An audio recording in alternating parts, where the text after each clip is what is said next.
what a beautiful, amazing crowd, to see this beautiful, beautiful film and this tribute. And I can feel so much of the recovery community in here. It's crazy. And I should just sort of tell you that I'm also part of that community. And so the specialness of your work in there is not lost on me. Not lost on me, I was crying. It was like coating me. But how does it feel to finally have people seeing this, and especially in your community? I'm still in shock right now. Yeah. With a wonderful crowd of people, and thank you for coming. And I do want to thank the West Hollywood Chamber of Commerce for allowing us to do this and inviting us to do this. It's unbelievable to me that from a lunch so long ago with Zeb and Mikhail, and we started talking about this, that here we are today with this wonderful, full-blown film explaining something that happened in my life. And I never expected it to as well, but it seemed to me to be the thing I wanted to do. I lived two lives, and one was in New York, and that life was very Mad Men, high-end, all those kinds of things with all these names and everything else. And the one thing I knew was, if I didn't have my half-quart of vodka and 3 packs of Marlboro close at hand, life wasn't worth living.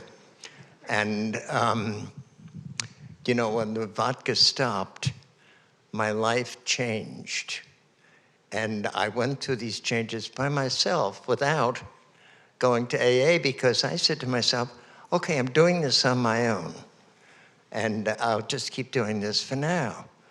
And unbeknownst to me, I was doing the steps in my own head, and almost ended up becoming a priest in the Episcopal Church as well. So I discovered all of these steps basically on my own until I got out here. And by hook or by crook, got into the program out here by sheer encounter with someone. So you didn't start going to meetings until here? No, not. Yeah. It was.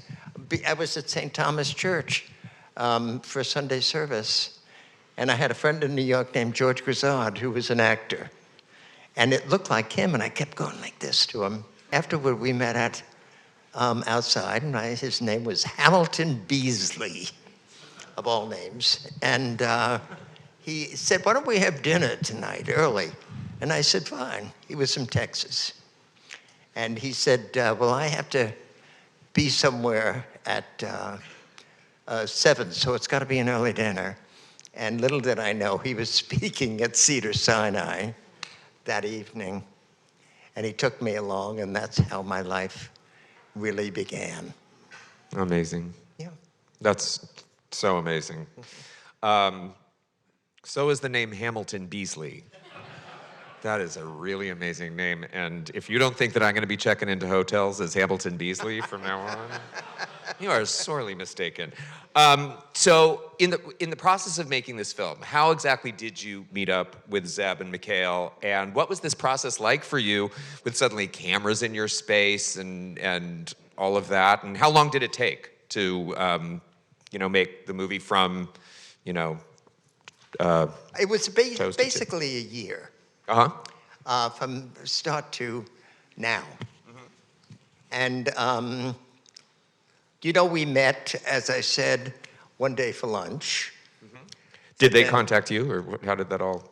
I think it was Zeb who contacted me. And did you know each other through program and all of that, or what? Really, no. No? No. So he was just like this handsome man who just was like, hi, can we have lunch? And you were like, sure. I'm just, I'm kind of amazed at how much they knew about me.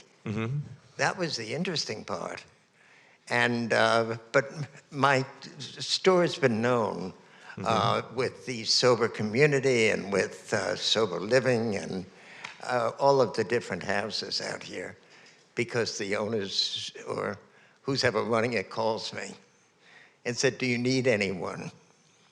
And at one point I had 16 people in the old shop working around one table.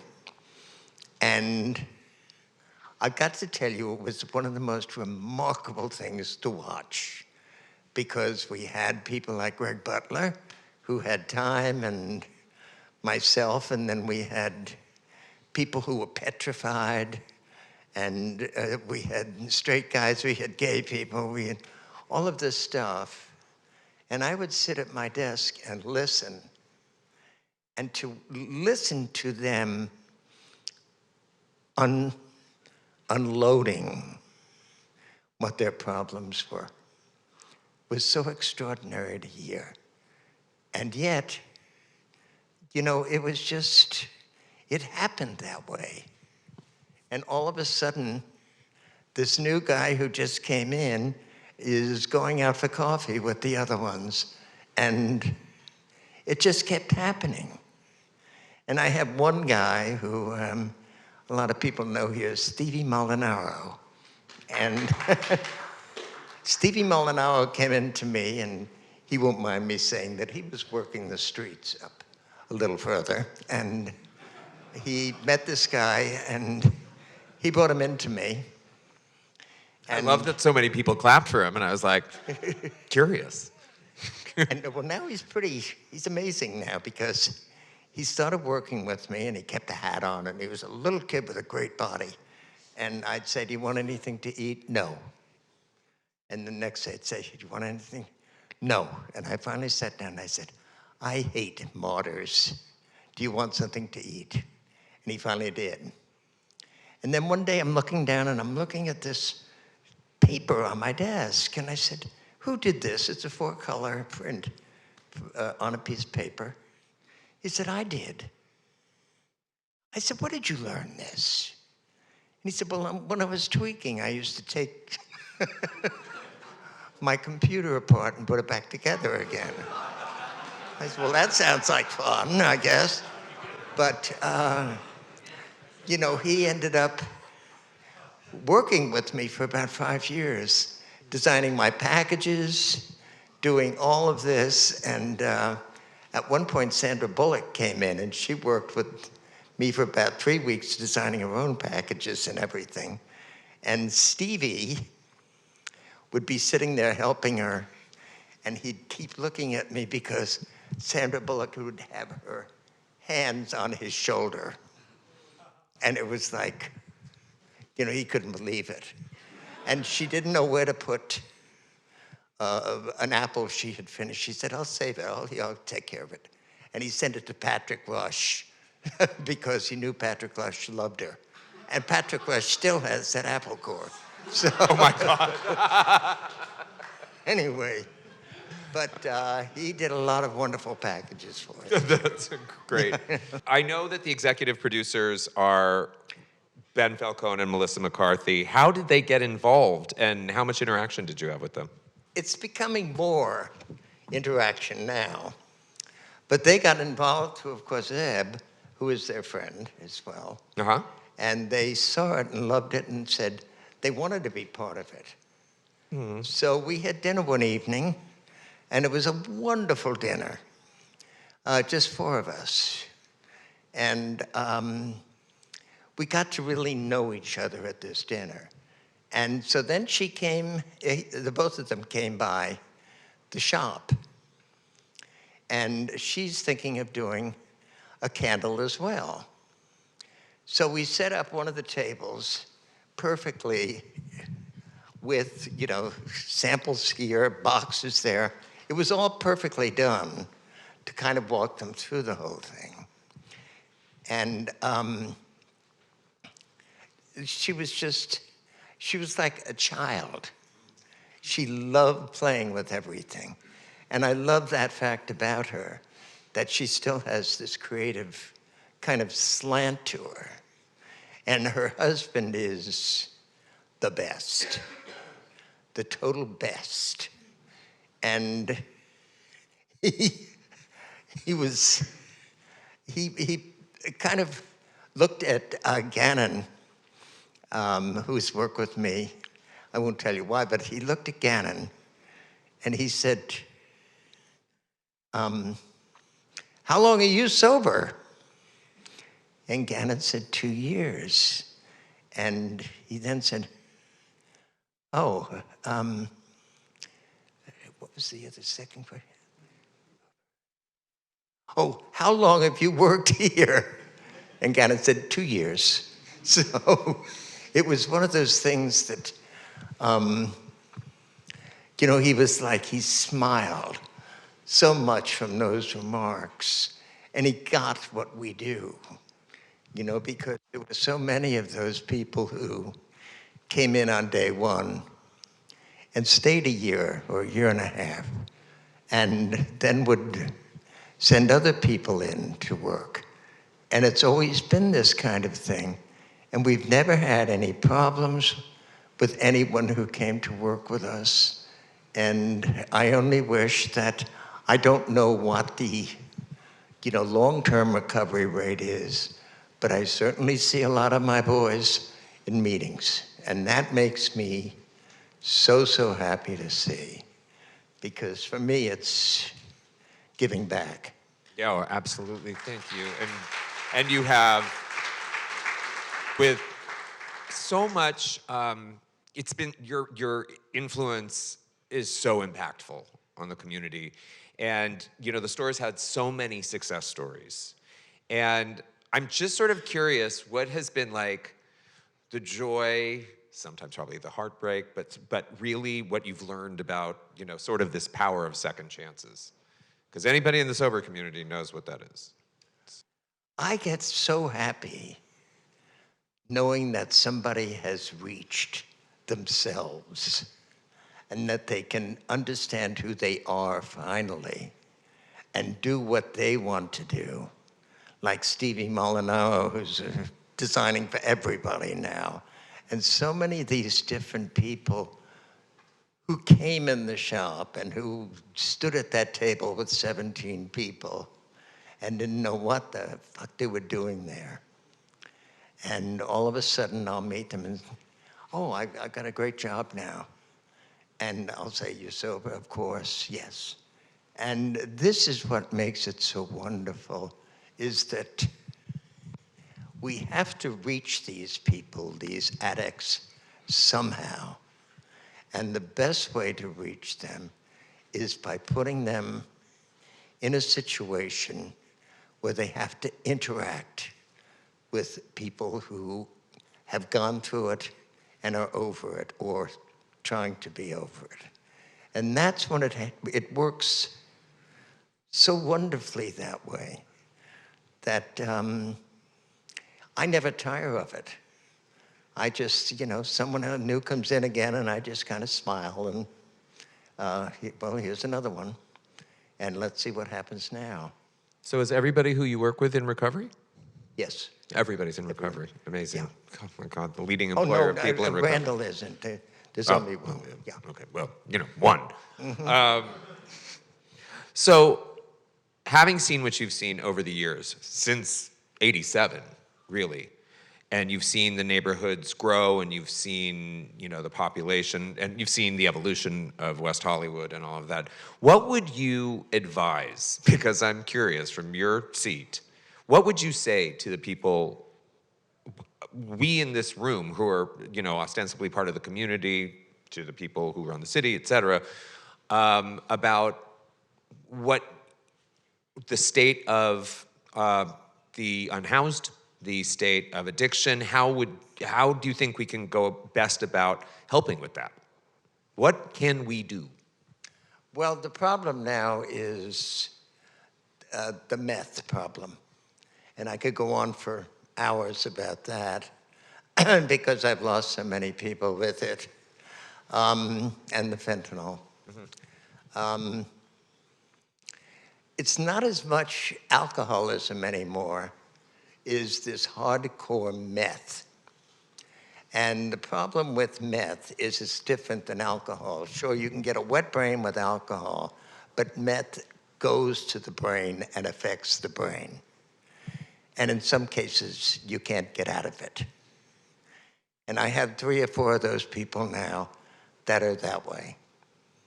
And they're paranoid, they're just, they can't act. I have one person who texts me 3 times so that I know it's him, because the second text is when somebody goes into his cell phone to find out what he's doing. He's not doing anything other than texting me. But, I mean, these are the kinds of things that you hear from these people. And it's really tragic, because the paranoia is so awful. And you just pray that somehow or another they're going to get out of it. But a lot of them, I mean, you know, half empty needles in the arms and dead. And all of these things are just, it's a whole other kind of situation we're in now. And I mean, you know, you keep reading now these, they had fentanyl at a kid's playhouse or something. I was like, Jesus Christmas, what is this? But it's another kind of drug that if you go that extra length with it, it's not going to let you come back. It's awful. On a brighter note, I'm just curious what kind of your dream is for the candle shop moving forward. And you know, you have left this absolutely extraordinary legacy with us and with the city, and now you have a day. I want a fucking day. Like, how'd that work? That was beautiful. And I don't really want a day. Please don't ever think that I actually would like a day, because that sounds like too much responsibility. But you know, you have the shop, but you also have the gratitude of the community is so profound and so earned. But what specifically would be your vision for the shop now and moving forward? What could it do? Well, the philosophy is in the shop, and there are people who will continue it. So that's not going to change. And it's going to be that same kind of situation. And I will let anyone know, of course, with the sober livings and the rehabs and everything else, that nothing will change. Right. And I just want that to keep going.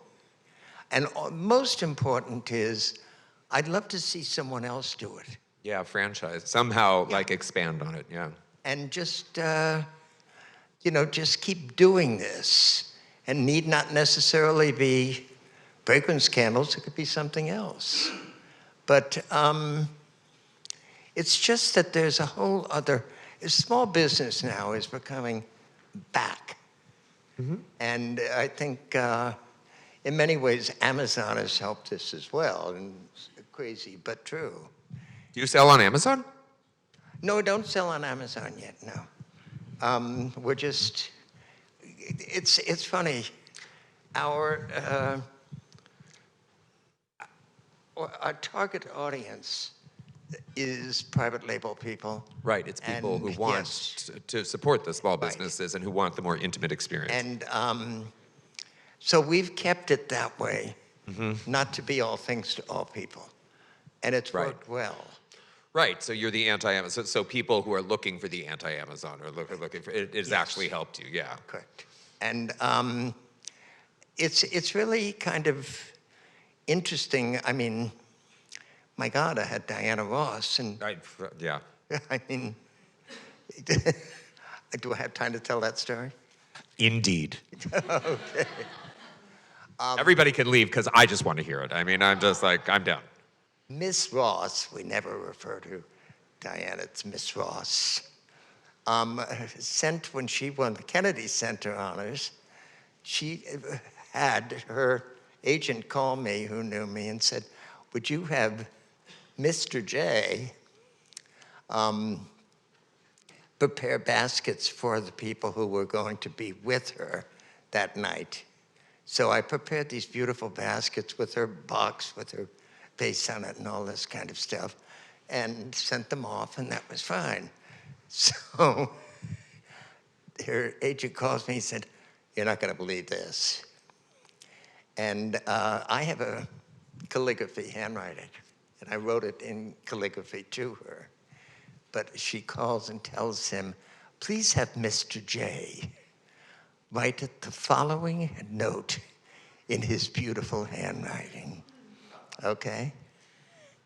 And I'm looking, and I'm looking, and I'm saying, oh my God, it isn't. And all of a sudden, I forgot her name. Aretha Franklin. Aretha. I just pulled that name out of the hat. Dear Aretha. And I'm like, I can't do this. And love Diana and family. And it took me a day and a half to write.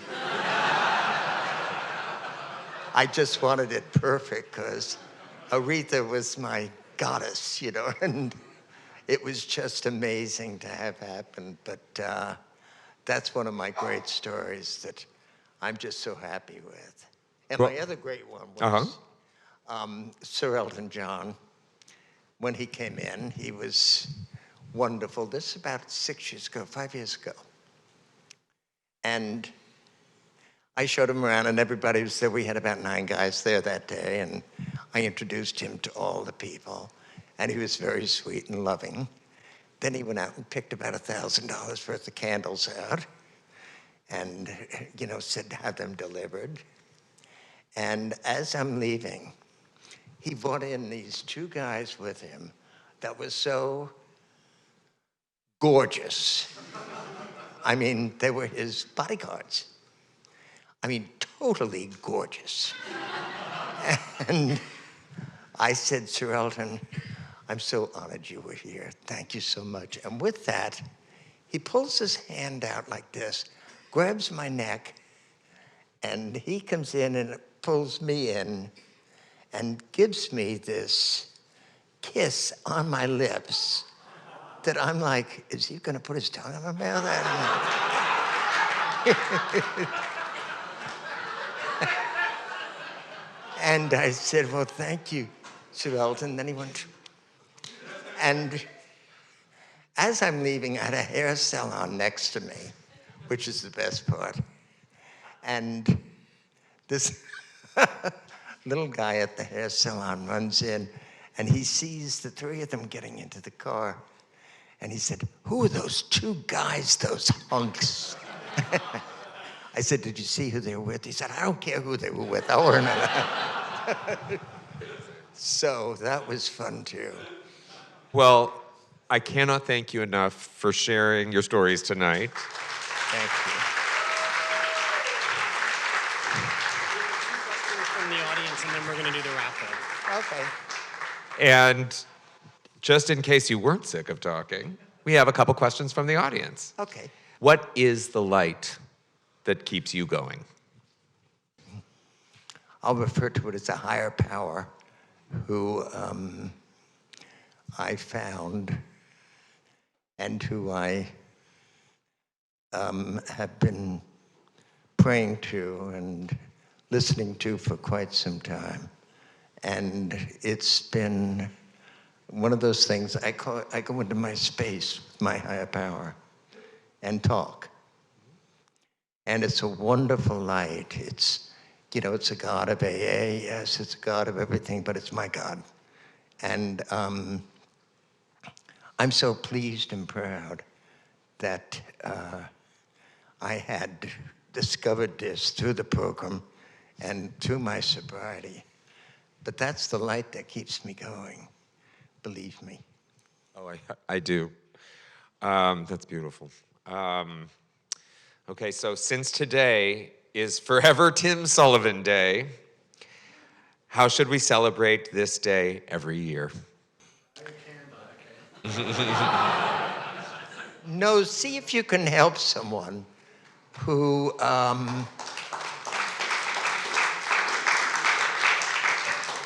is having a hard time one way or the other. Because most people, you'll find out, don't want to tell you anything for quite some time.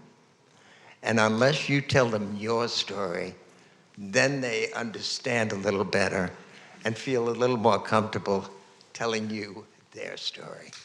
So it works well. And I know it happens with me all the time. You know, sometimes it's like, you know, in the film, when I just say, you know, go to the deep end.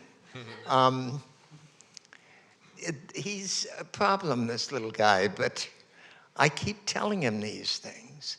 One time I locked him in the store so he wouldn't go out.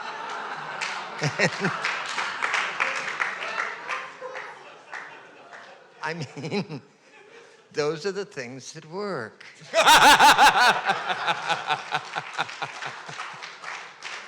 Tim, I cannot thank you enough for sharing this time with us, for participating in this, for letting Zeb and Mikhail come into your life and help share your story with everybody. I have a feeling it's going to have a lot of impact out in the world, and I can't wait for it to get there. So thank you so much. Thank you so much.